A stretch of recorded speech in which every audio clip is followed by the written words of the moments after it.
at nagsimula na ang ensayo ng tinaguriang Strong Group ng Pilipinas na lalahok sa 33rd Dubai International Tournament na gaganapin ngayong January 19 hanggang 28.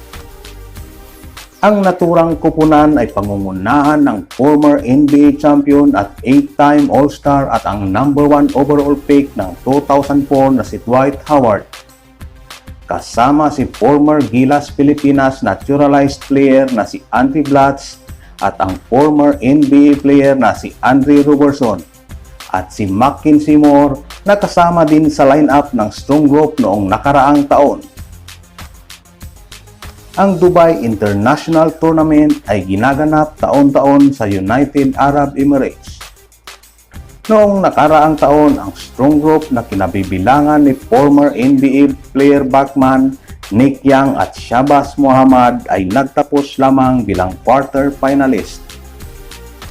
Makakalaban ng Strong Group ang mga malalakas na kupunan sa Middle East gaya ng Lebanon, Syria, UAE at iba pa.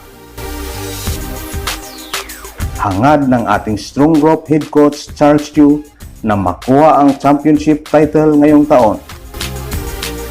Narito ang kompletong lineup na bubuo sa 12-man Strong Group ng Pilipinas. Pero bago yan, huwag mong kalimutang mag-like at mag-subscribe kung bago ka pa lang sa aking channel. At syempre, huwag na huwag mong ililipat. Pasok!